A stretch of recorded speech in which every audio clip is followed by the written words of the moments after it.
బేరా మళ్ళీ చూస్తాము ఫోటో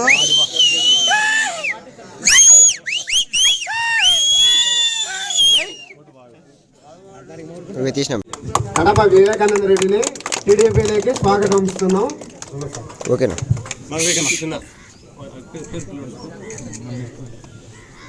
శేఖరన్న మధ్యలో దూరద్దండి అన్న దయచేసి.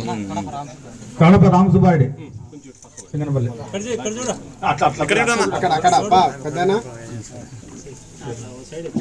శేఖరెడ్డి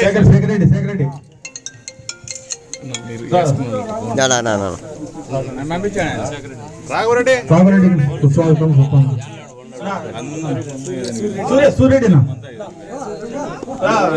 రామరెడ్డి గణేష్ ఓకేనా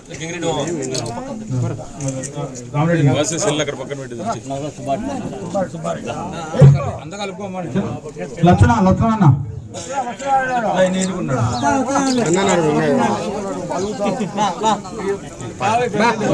ఫస్ట్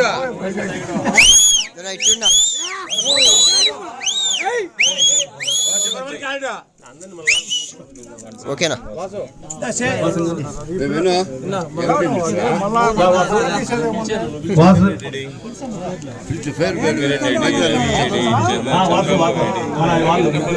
ఓకేనా ఓకేనా ప్రతాప్ ముందు నుంచి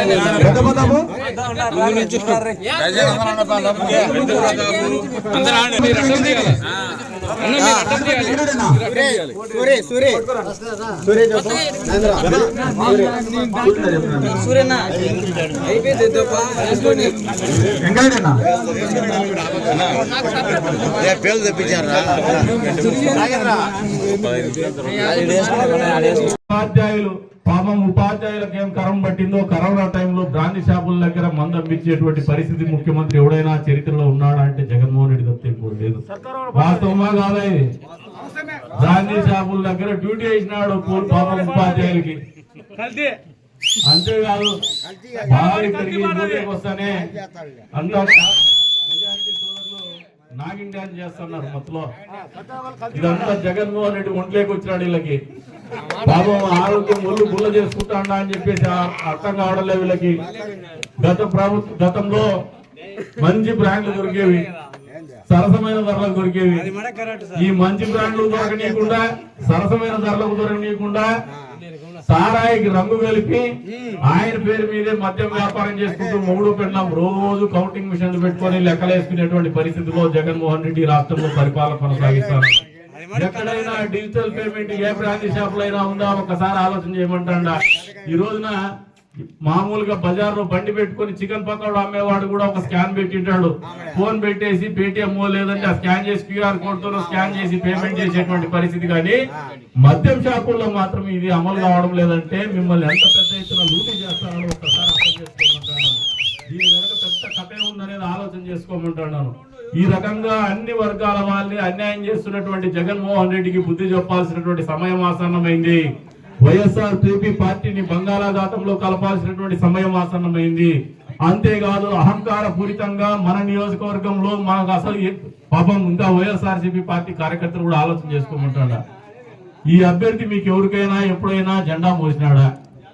మీకు ఎవరికైనా పరిచయం ఉన్నాడా? అసలు కనీసం మీరు పోయి ఎప్పుడైనా ఏదైనా పని అడిగితే పలుకుతాడో లేదో కూడా మీకు తెలియదు. ఆయనకు తెలుగు వస్తుందో లేదో కూడా మీకు తెలియదు. ఆయనేమో పక్కనుంటే మీ వాడేమో పక్కన నిలబడి మైకి పట్టుకొని మాట్లాడుతుంటాడు. రేపు పొద్దున ఎవరిని అడుగుతారా? మీరు ఎమ్మెల్యే అభ్యర్థిని అడుగుతారా? ఎమ్మెల్యేని అడుగుతారా? పక్కన ఉండేవాడిని అడుగుతారా?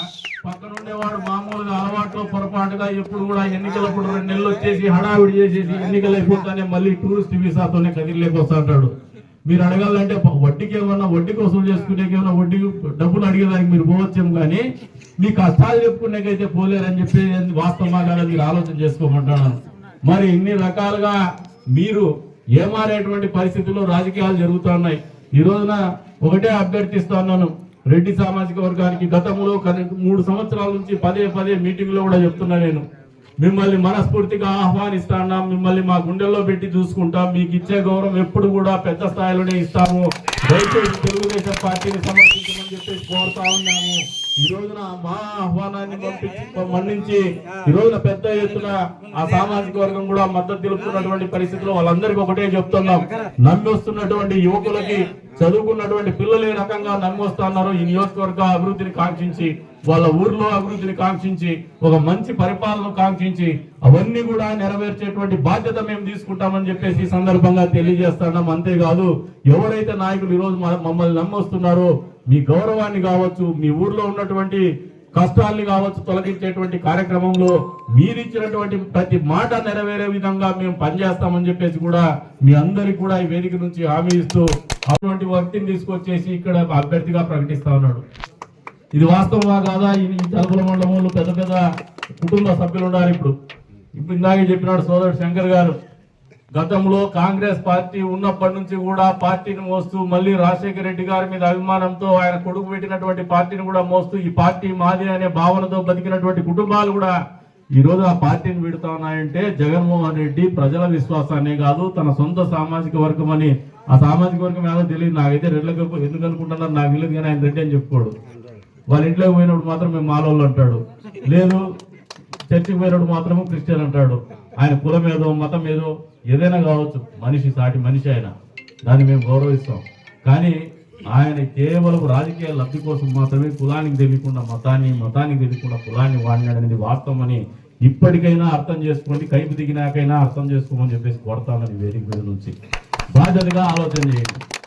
బతుకుబండి లాగడంలో వెనకబడిన వర్గాల వాళ్లకు కాపులంటే 10 మందికి అన్నం పెట్టేవాళ్ళు, ఆదరించే వాళ్ళు, ఏదైనా కష్టం వస్తే నిలబడేటువంటి వాళ్ళు, ఆ గ్రామంలో ఏదైనా ఇబ్బంది ఉందంటే మొదటి వరుసలో ఆ ఇబ్బందిని గట్టెక్కించాలని ఆలోచించేటువంటి కమ్యూనిటీ ఈ రోజు రాష్ట్రం మొత్తం కూడా కష్టంలో ఉంది. రాష్ట్రంలో యావత్ ప్రజానీకం కష్టంలో ఉంది. ఈ రోజు మీ వంతు బాధ్యతగా ఆ కులంలో పుట్టి నాగరికంగా ఆలోచన చేసి బాధ్యతగా ఆలోచన చేసేటువంటి కులంలో పుట్టినటువంటి వ్యక్తులుగా నాయకత్వ లక్షణాలు ఎప్పుడు కూడా మీ డిఎన్ఏలో ఉన్నటువంటి పరిస్థితి కూడా మర్చిపోకుండా సామాజిక బాధ్యత కింద తీసుకోమని ఆలోచన చేసుకోమని చెప్పేసి కూడా పెద్ద ఎత్తున మీ అందరినీ కూడా విజ్ఞప్తి చేస్తూ ఉన్నాను.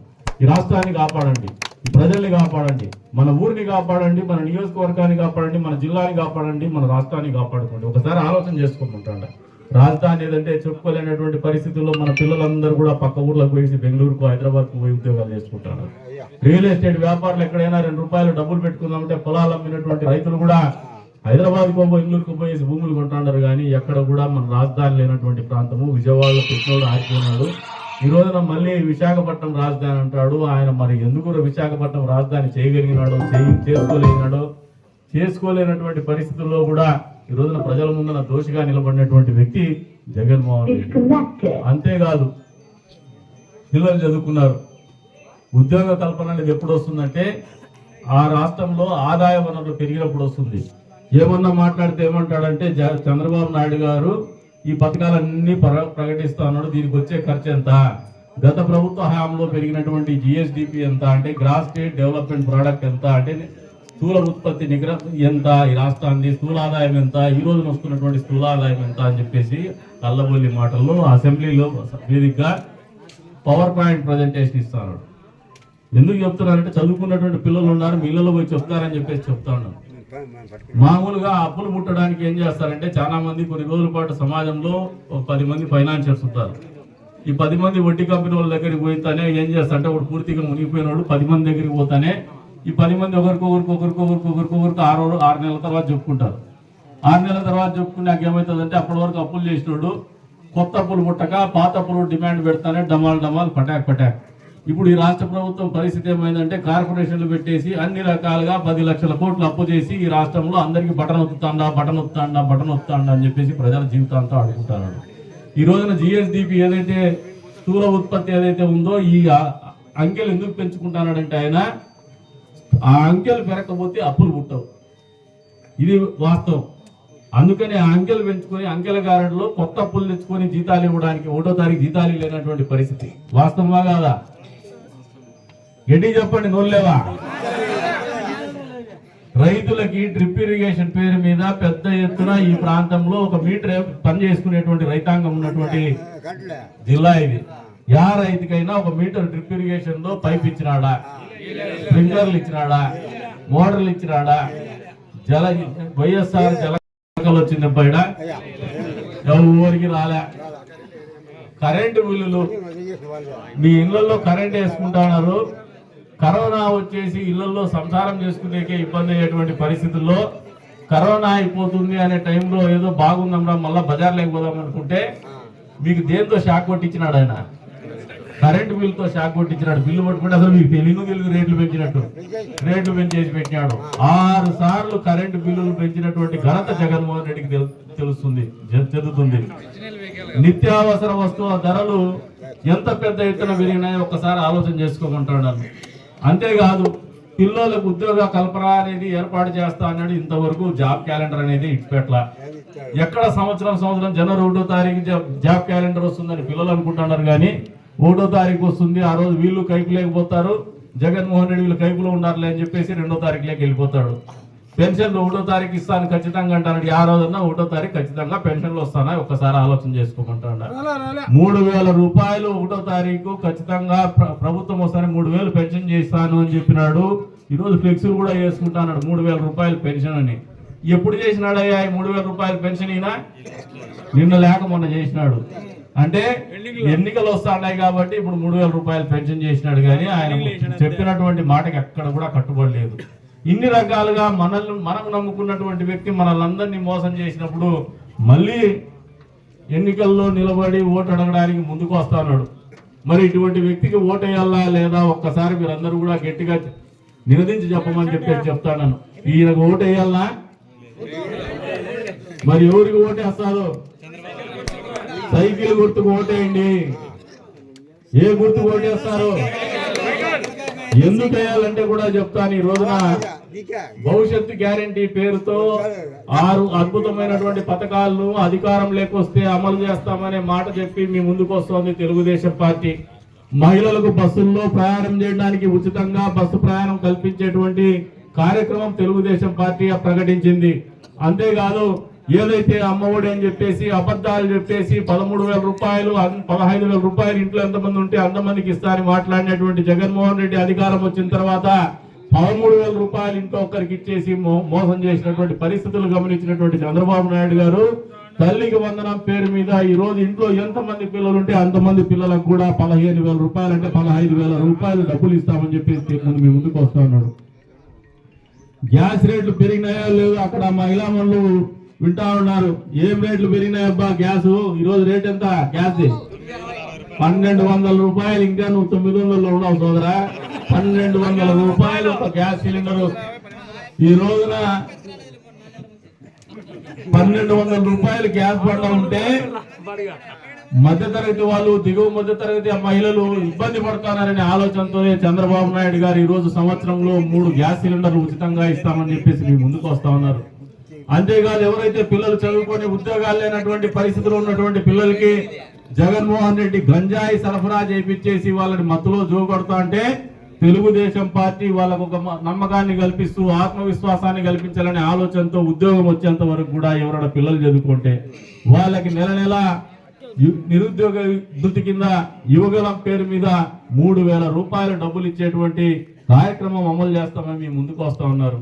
అంతేకాదు రైతన్నలు ఎవరైతే ఉన్నారో ఈ రోజున రైతన్నలు ఆదుకోవాలా, పంటలు వేసుకునేటువంటి సమయంలో వాళ్ళకు కనీసంగా 4 రూపాయలు డబ్బులు ఇవ్వాలా, బజార్లు పోయేసి బ్యాంకులోనూ లేదంటే ప్రైవేట్ పార్టీ దగ్గరికి పోయేసి అప్పు తెచ్చుకోకూడదనే ఆలోచనతోనే చంద్రబాబు నాయుడు గారు ప్రతి రైతుకు కూడా పంట వేసుకునేటువంటి పరిస్థితుల్లో 20,000 రూపాయలు డబ్బులు ఇస్తా అని చెప్పేసి ముందుకు వస్తా ఉన్నాడు. గత తెలుగుదేశం ప్రభుత్వం హయాంలో ఏ రోజన్నా కరెంటు రేట్లు పెంచినారా ఒక్కసారి ఆలోచన చేసుకోమంటాను రైతాంగానికి. వాళ్ళ నాయన ఉచిత విద్యుత్ ప్రకటించేసి ఉచిత విద్యుత్ అమలు చేస్తే ఆ ఉచిత విద్యుత్కి మరింత మెరుగులు దిద్దుతూ చంద్రబాబు నాయుడు గారు 7 గంటల పాటు నిరంతర ఉచిత విద్యుత్, నాణ్యమైనటువంటి విద్యుత్ ఇచ్చేసి రైతాంగాన్ని ఆదుకున్నాడు. మరి ఈ రోజున జగన్మోహన్ రెడ్డి మళ్ళీ షిర్దీ సాయి ఎలక్ట్రికల్స్ అని చెప్పేసి కడపలో కంపెనీ పెట్టుకున్నాడు. దీనికి మీ మండలం వాళ్ళు కూడా అంతో ఇంతో అప్పిచ్చేసి వడ్డీలు వసూలు చేసుకుంటున్నారు ఆ కంపెనీకి. మరి ఆ కంపెనీతో ఈ రోజున స్మార్ట్ మీటర్లు అని చెప్పేసి మళ్ళీ రైతాంగానికి మీటర్లు పెట్టి రైతాంగం నడ్డి విరచాలనే ఆలోచనతో మీ ముందుకు వస్తున్నాడు. రైతాంగం అప్రమత్తంగా ఉండండి. ఈ ప్రభుత్వానికి ఓటేస్తే రైతుకి ఏదైతే ఉచిత విద్యుత్ ఉందో ఈ ఉచిత విద్యుత్ అమలు కాదనేది వాస్తవం మీరు అందరూ గ్రహించుకోండి. వచ్చే రోజుల్లో ఆ మీటర్లు కూడా ఒక 1,000 రూపాయలకు ఎంతకో కొంటే 10,000 రూపాయలు వసూలు చేసేటువంటి పరిస్థితిలోకి ప్రభుత్వం చెల్లించింది. ఇదంతా కూడా ఈ భారం అంతా కూడా రేపు పొద్దున ప్రజల మీదకి మళ్ళేటువంటి పరిస్థితి కూడా ఉంటుంది. అంతేకాదు రైతాంగం కూడా కరెంటు బిల్లు కట్టాల్సినటువంటి పరిస్థితులకు కూడా పోతుంది. ఇంత పెద్ద ఎత్తున అన్ని వర్గాలను మోసం చేస్తున్నటువంటి జగన్మోహన్ రెడ్డికి బుద్ధి చెప్పాలా వద్దా ఒక్కసారి ఆలోచన చేసుకోమంటాడ. మహిళలు ఆలోచన చేసుకోండి, చదువుకున్నటువంటి యువత ఆలోచన చేసుకోండి, చదువుకొని ఉద్యోగం రాని నిరుద్యోగ యువత ఆలోచన చేసుకోండి, బాధ్యతగా వ్యవహరించేటువంటి రైతన్న ఆలోచన చేసుకోమంటున్నాను. ఉద్యోగ వర్గాల వాళ్ళు, ఉపాధ్యాయులు, పాపం ఉపాధ్యాయులకు ఏం కరం పట్టిందో కరోనా టైంలో బ్రాంతి షాపుల దగ్గర మందమిచ్చేటువంటి పరిస్థితి ముఖ్యమంత్రి ఎవడైనా చరిత్రలో ఉన్నాడా అంటే జగన్మోహన్ రెడ్డి తప్ప ఎక్కువ లేదు. వాస్తవమా కాదా? ఇది బ్రాంతి షాపుల దగ్గర డ్యూటీ వేసినాడు పాపం ఉపాధ్యాయులకి. అంతేకాదు బాగా ఇక్కడికి డ్యూటీకి వస్తానే అంతా మెజారిటీ సోదరులు నాగిన్ డ్యాన్స్ చేస్తున్నారు మొత్తంలో. ఇదంతా జగన్మోహన్ రెడ్డి ఒంట్లోకి వచ్చినాడు. వీళ్ళకి పాపం ఆరోగ్యం ఒళ్ళు గుల్ల చేసుకుంటాడా అని చెప్పేసి అర్థం కావడం లేదు వీళ్ళకి. గతంలో మంచి బ్రాండ్లు దొరికేవి, సరసమైన ధరలకు దొరికేవి. ఈ మంచి బ్రాండ్లు దొరకనీయకుండా, సరసమైన ధరలకు దొరకనీయకుండా సారాయికి రంగు కలిపి ఆయన పేరు మీదే మద్యం వ్యాపారం చేసుకుంటూ మొగుడు పెళ్ళాం రోజు కౌంటింగ్ మిషన్లు పెట్టుకొని లెక్కలేసుకునేటువంటి పరిస్థితిలో జగన్మోహన్ రెడ్డి రాష్ట్రంలో పరిపాలన కొనసాగిస్తారు. ఎక్కడైనా డిజిటల్ పేమెంట్ ఏ బ్రాంతి షాపులు అయినా ఉందా ఒకసారి ఆలోచన చేయమంటాడా. ఈ రోజున మామూలుగా బజార్లో బండి పెట్టుకుని చికెన్ పకోడా అమ్మేవాడు కూడా ఒక స్కాన్ పెట్టింటాడు. ఫోన్ పెట్టేసి పేటిఎం లేదంటే ఆ స్కాన్ చేసి క్యూఆర్ కోడ్ తో స్కాన్ చేసి పేమెంట్ చేసేటువంటి పరిస్థితి. కానీ మద్యం షాపుల్లో మాత్రం వేపమాలపేట రెవెన్యూ విలేజ్ పరిధిలో ఉన్నటువంటి చదవాళ్లపల్లి గ్రామంలో ఈ రోజున చదువుకున్నటువంటి యువత సోదరుడు వివేకానంద రెడ్డి, అదే రకంగా ఇంకా అతని మిత్రులు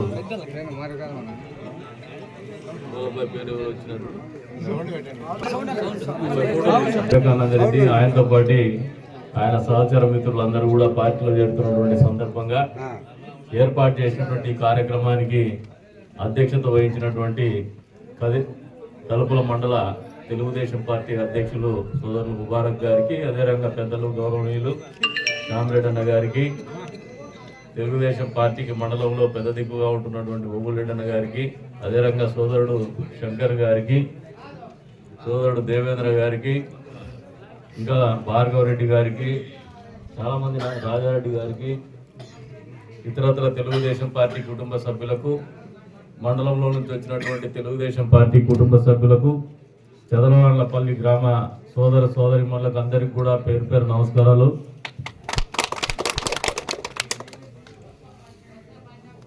నాలుగున్నర సంవత్సరాల పరిపాలన తర్వాత ఈ రాష్ట్ర ప్రజానీకంలో, ఈ నియోజకవర్గ ప్రజానీకంలో కైపు దిగుతా ఉంది.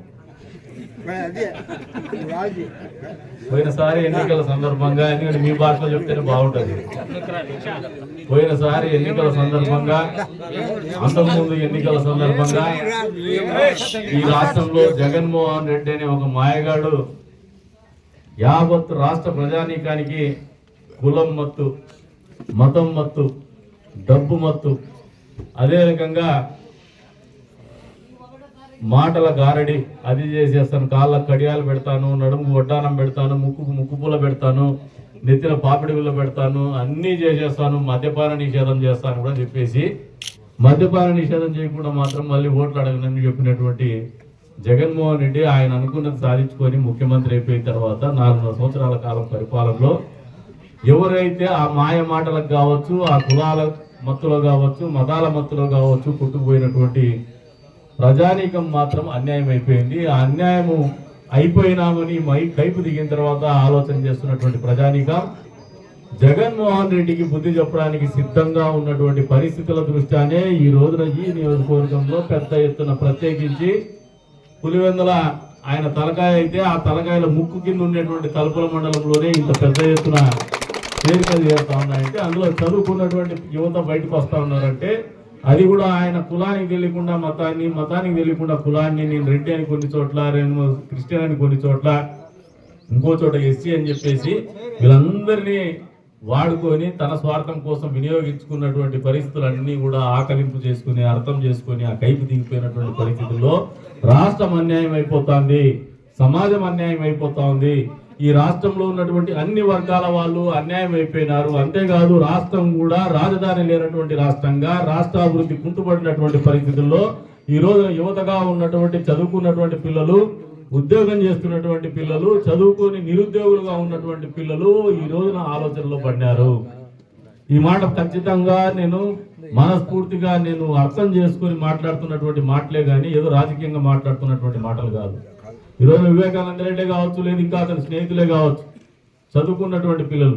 వివేకానంద రెడ్డి కొద్దిగా సామాజిక బాధ్యత, పక్కోడి గురించి బాధ్యత ఉందని చెప్పడానికి ఒక ఉదాహరణ చెప్తారు. మొన్న ఒక 15 రోజులు 20 రోజుల కిందట గాలివలపల్లికి పోయినాం మేము. ఎవరో పటాకులు పెట్టినారు, పెడితే సింగనపల్లికి పెడితే ఆ పటాకులు పేలుతాడు ఉన్నటువంటి ఆ బాక్స్ పక్కకు పడింది. పడతానే ఆ పిల్లోడు చూడకుండా, నేను గమనించినాను కానీ ఇంతవరకు చెప్పలే ఆ పిల్లోని కూడా, అది కింద పడతానే మీదికి వస్తుందని టకాన్ని ఉంగి దాన్ని పక్క చేతితో చేసేపోతున్నాడు. అంటే అంతో ఇంతో పక్కనోడి గురించి బాధ్యతగా ఆలోచన కలిగినటువంటి వ్యక్తిత్వం ఉన్నటువంటి పిల్లలు వీళ్ళు. కాబట్టి అంత ఆ వ్యక్తిత్వంలో ఈరోజు ఇటువంటి నిర్ణయాలు తీసుకుంటున్నారు. వీళ్ళని స్ఫూర్తిగా తీసుకొని వీళ్ళ ఆలోచన విధానాన్ని అర్థం చేసుకొని ఇంకా బాధ్యత కలిగినటువంటి యువకులే కాదు, మహిళలు కూడా పెద్ద ఎత్తున ఆలోచన చేసుకోమంటున్నాను. గతంలో 2 సార్లు సార్వత్రిక ఎన్నికల సందర్భంగా మేము ప్రచార నిమిత్తం వస్తే ఆ రోజున వాళ్ళ ముందు కందికుంట ప్రసాద్ కనపడలేదు, సైకిల్ కనపడలేదు, చంద్రబాబు నాయుడు కనపడలేదు, చంద్రబాబు నాయుడు చేసిన మంచి కనపడలేదు, తెలుగుదేశం ప్రభుత్వం చేసినటువంటి మంచి కూడా కనపడలేదు. కేవలం జగన్మోహన్ రెడ్డి పేరులో ఉండేటువంటి రెడ్డి, క్రిస్టియన్స్ లో అయితే జగన్మోహన్ రెడ్డి క్రిస్టియన్ అని చెప్పేసి కైపెక్కేసి మాట్లాడినారు. ఆ రోజున ఇళ్ళ దగ్గరికి పోతే నిలదీసినారు. ఆ రోజున వాళ్ళకు ఉన్నటువంటి తపన కానీ, ఆప్యాయత కానీ, దురాభిమానం కానీ అంత స్థాయిలో ఉండే జగన్మోహన్ రెడ్డి 151 సీట్లు 50% ఓట్లు గెలవగలిగినాడు అనేది వాస్తవం ఈ సందర్భంగా తెలియజేస్తున్నారు. ఈ రోజున ఇదే జగన్మోహన్ రెడ్డి ఎన్నికలు ఎదుర్కోవాలంటే భయపడుతున్నాడు కాబట్టి స్థానికంగా ఉన్నటువంటి ఎమ్మెల్యేలని మార్చేసి కొత్త అభ్యర్థులను తీసుకొస్తున్నాడు. కొత్త అభ్యర్థులను తీసుకొచ్చేటప్పుడు కనీసము ఈ నియోజకవర్గంలో బాధ్యతగా ఆయనకు భుజాన్ని ఇచ్చి ఈ పార్టీని మోసినటువంటి సామాజిక వర్గాన్ని కనీసం పిలిచి ఒక మాట అడగనటువంటి అహంకార పూరితమైనటువంటి ఆలోచనలో విధానంలో భాగంగానే ముక్కు ముఖం తెలియనటువంటి వ్యక్తిని తీసుకొచ్చేసి ఇక్కడ అభ్యర్థిగా ప్రకటిస్తా ఉన్నాడు. ఇది వాస్తవమా కాదా? ఈ తలుపుల మండలంలో పెద్ద పెద్ద కుటుంబ సభ్యులు ఉన్నారు. ఇప్పుడు ఇందాకే చెప్పినాడు సోదరుడు శంకర్ గారు, గతంలో కాంగ్రెస్ పార్టీ ఉన్నప్పటి నుంచి కూడా పార్టీని మోస్తూ మళ్ళీ రాజశేఖర రెడ్డి గారి మీద అభిమానంతో ఆయన కొడుకు పెట్టినటువంటి పార్టీని కూడా మోస్తూ ఈ పార్టీ మాది అనే భావనతో బతికినటువంటి కుటుంబాలు కూడా ఈ రోజు ఆ పార్టీని విడుతా ఉన్నాయంటే జగన్మోహన్ రెడ్డి ప్రజల విశ్వాసాన్నే కాదు, తన సొంత సామాజిక వర్గం అని, ఆ సామాజిక వర్గం ఏదో తెలియదు నాకైతే, రెడ్లకు ఎందుకు అనుకుంటున్నారు నాకు తెలియదు కానీ ఆయన రెడ్డి అని చెప్పుకోడు.